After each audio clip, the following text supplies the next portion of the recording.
Hello everyone. नमस्कार दोस्तों, welcome to true AS and PCS. 19th concept को discuss करते हैं हम लोग अपने इंटरनेशनल रिलेशंस के, डैट इज आर्मिस्टाइज। तो आर्मिस्टाइज बेसिकली कहाँ से वर्ड आया है, इसके अंदर सबसे पहले एक वर्ड आपको जानना है आर्मिस्टाइज टर्म को समझने से पहले, डैट इज आर्म्स। ठीक है, आर्म्स क्या होते हैं?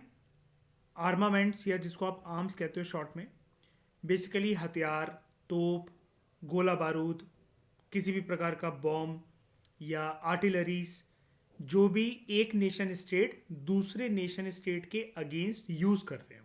ठीक है, और उसकी वजह से दोनों देशों के बीच में जो रिश्ते हैं वो बहुत ज़्यादा खराब हों, उनके बीच में टकराव हों, युद्ध का एक पूरा का पूरा माहौल बन रहा हो।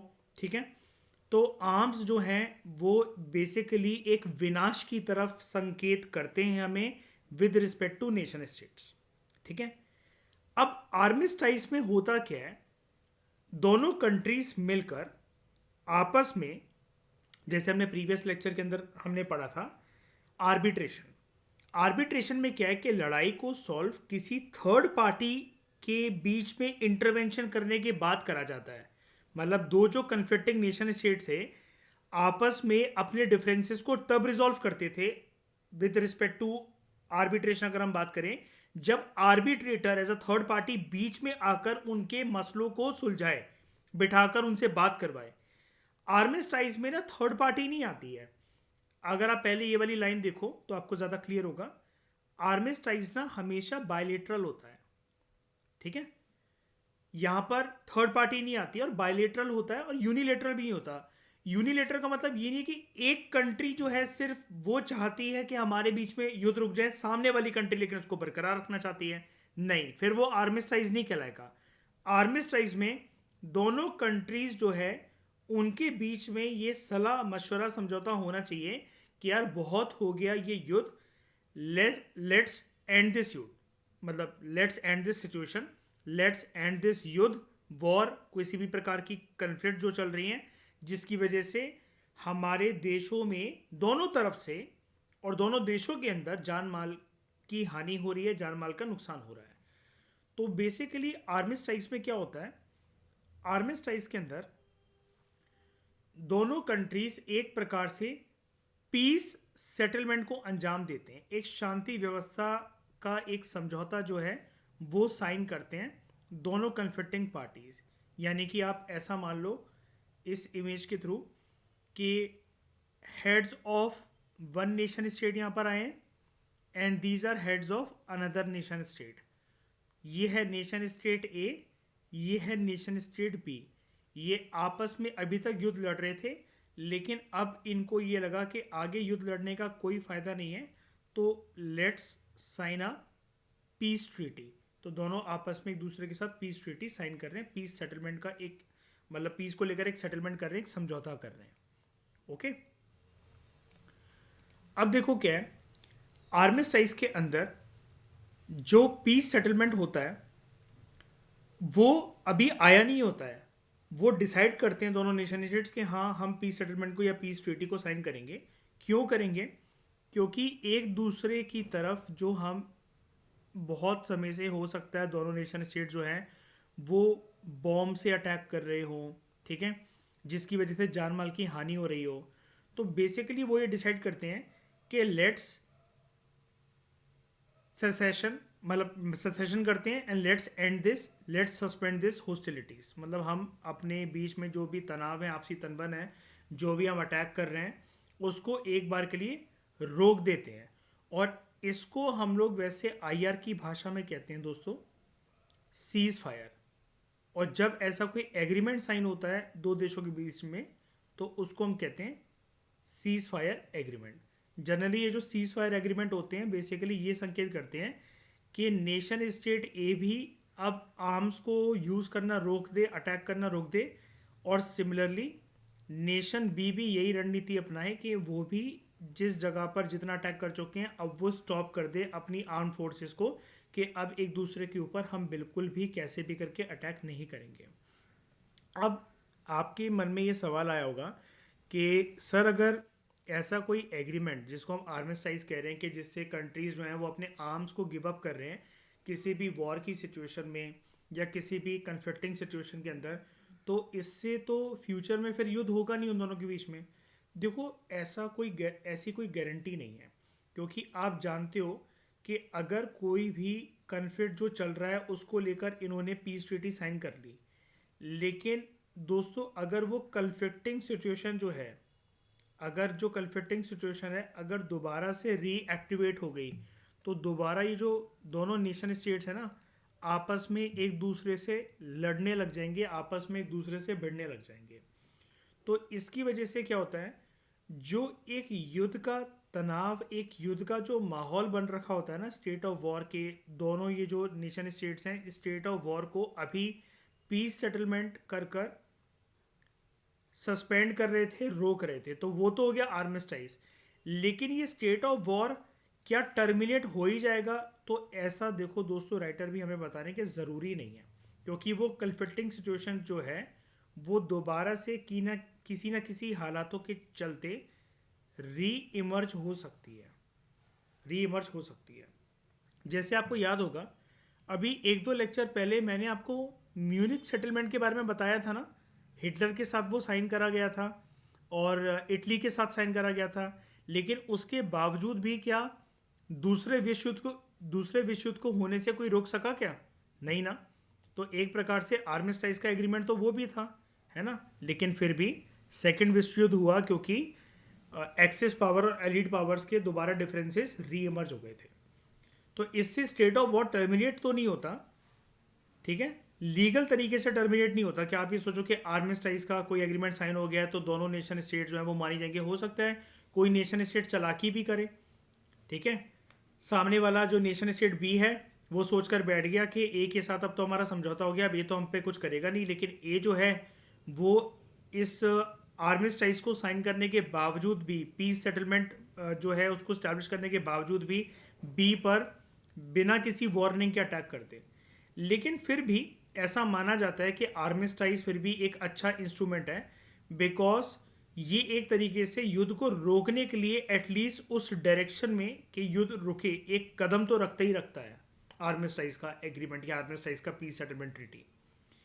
जैसा कि मैंने आपको शुरू में बताया, ये बायलेटरल होता है, दो नेशंस के आपसी संबंध से जो है ये स्टैब्लिश होता है, ये कैसे भी यूनिलेटरल नहीं होता, ठीक है। यूनिलेटरल का मतलब ये है एक कंट्री जो है वो ये बोले कि नहीं यार वी वांट पीस, और दूसरी कंट्री ये बोले नहीं लेट्स कंटिन्यू वॉर।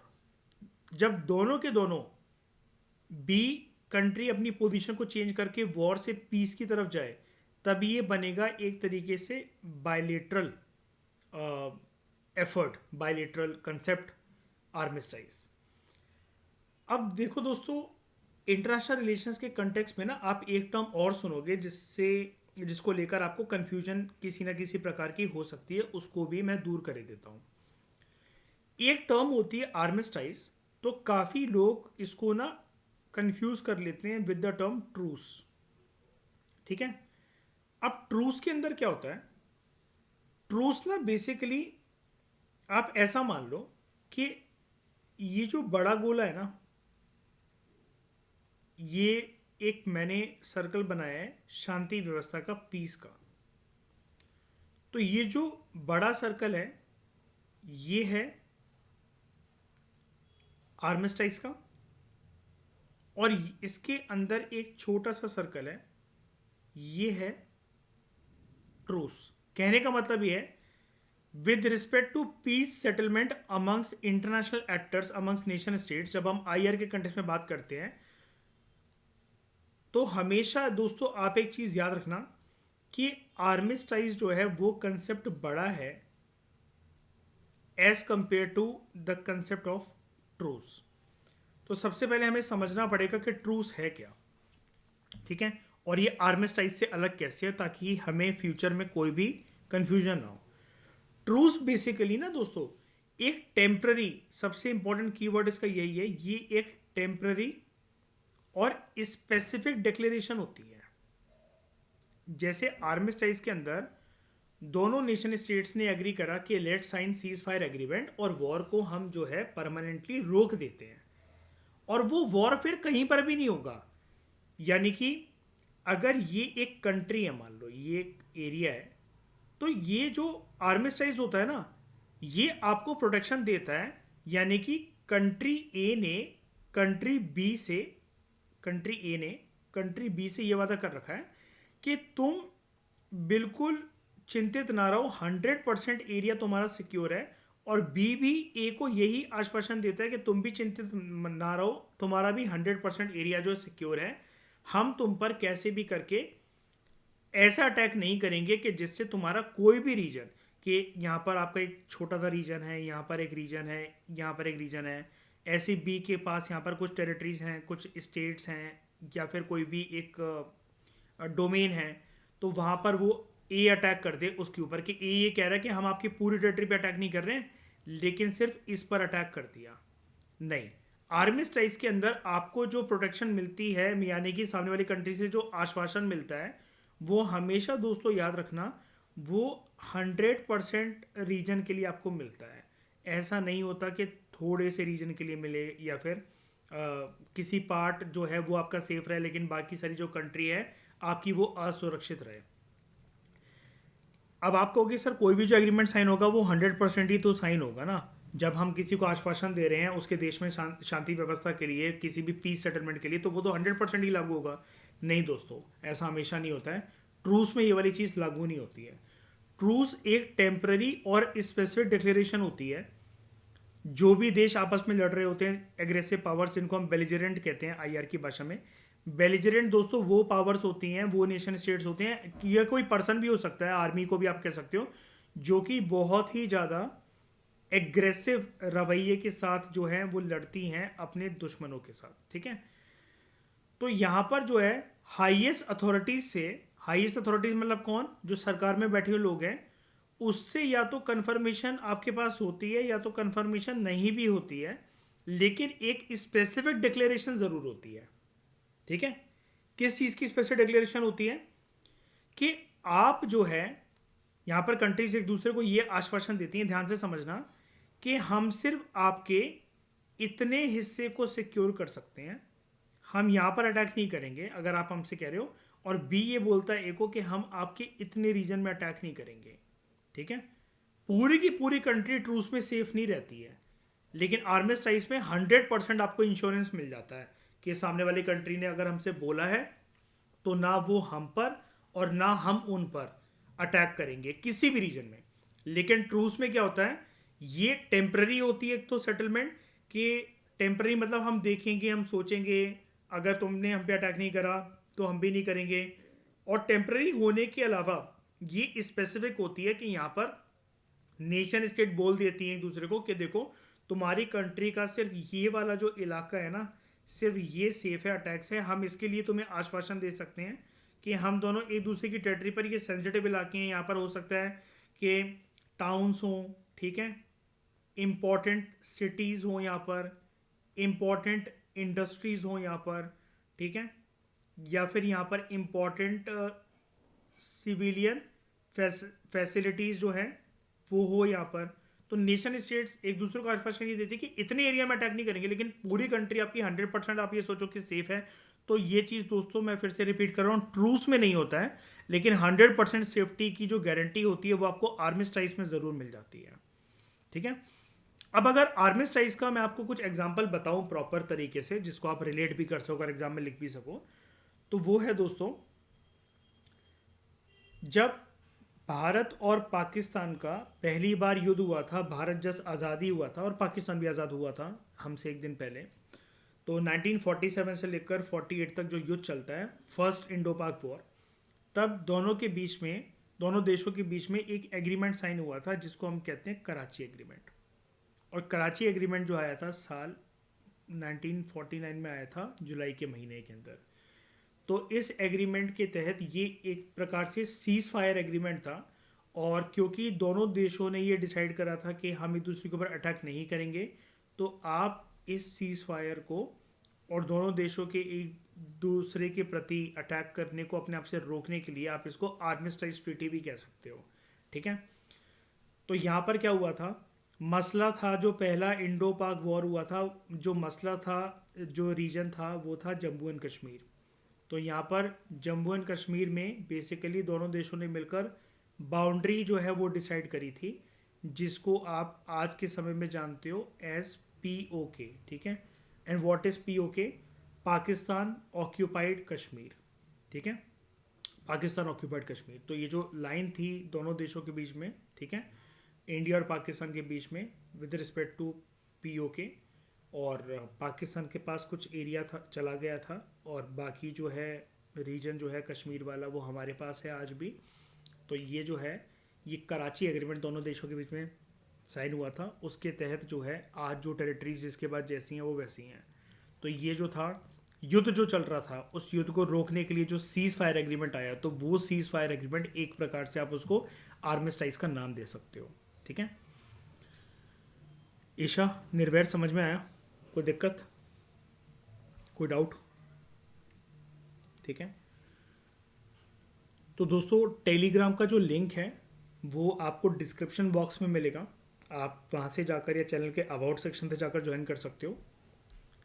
और if you are interested in our foundation course then you can join it for UPSC and state PSC preparation. Apart from it, we are also running a optional course in which we cover 4 options: law, history, PSIR and psychology. And apart from it, if you want to avail PDFs, अगर आपको ये PDFs चाहिए discussion की, तो इस QR code को scan करके you need to पे 21 rupees for one particular chapter. फिर वो चाहे 60 पेजेस का चैप्टर हो, डिपेंड करता है अलग अलग बुक के हिसाब से, या 600 पेजों का चैप्टर हो जैसे उपेंद्र सिंह के बड़े बड़े चैप्टर होते हैं, आपको कंप्लीट एक चैप्टर की PDF 21 रुपीज़ में हमारी टीम प्रोवाइड कर देगी। पेमेंट करने के बाद स्क्रीनशॉट ज़रूर भेज देना इस नंबर पर, या तो टेलीग्राम या व्हाट्सएप पर, और PPTs एंड PDFs हमारी टीम आपको सेंड कर देगी कंप्लीट तरीके से, ठीक है। इसके अलावा कोई भी आप प्रिपरेशन में कोई दिक्कत फेस कर रहे हो तो this is my personal contact number, you can contact me any time, और जैसे ही मैं फ्री होऊंगा I will revert back to you, ठीक है। तो और मज़ेदार कॉन्सेप्ट्स को दोस्तों हम डिस्कस करेंगे। अभी तक जितने भी कॉन्सेप्ट्स मैंने डिस्कस करवाए हैं, एक चीज़ याद रखना, रिवीजन उसकी बहुत इंटेंस तरीके से करना। Shortly I will conduct a test, और टेस्ट में कब कंडक्ट करूँगा, जब हमारी ये जो टर्म्स हैं आपको पता होगा मैंने लेटर वाइज ली हैं IR में, कि पहले A लेटर की सारी टर्म्स कंप्लीट करते हैं, फिर B, फिर C, ऐसा करते करते Z तक हम जाएंगे। तो A लेटर की अब कुछ ही टर्म्स बची हैं, मुश्किल से 7, 8, 9, 10 टर्म्स होंगी। तो उसको हम जैसे ही कवर करेंगे तो पूरा का पूरा एक मैं 100 MCQs का आपका टेस्ट बना दूंगा, इसको मैं टेलीग्राम के ग्रुप पे भी शेयर कर दूंगा। और आप अपनी रिवीजन अच्छी रखना, ताकि जब वो टेस्ट आए तो आप बिना देखे रिवीजन अपनी पहली करते, मतलब रिवीजन अपनी पहली करके रखना ताकि आप उसको अटेंड कर सको। तो A लेटर के जितने भी टर्म्स होंगे IR में वो आपके उस टेस्ट से कवर हो जाएंगे, आपको पता लग जाएगा कि हाँ अगर कोई ऐसा क्वेश्चन मतलब कॉन्सेप्ट वाला UPSC में आता है, स्टेट PSC में आता है, तो आप कितने पानी में हो ये आपको पता लग जाएगा, ठीक है। तो इस डिस्कशन में दोस्तों फिलहाल इतना ही। Thank you very much for discussion.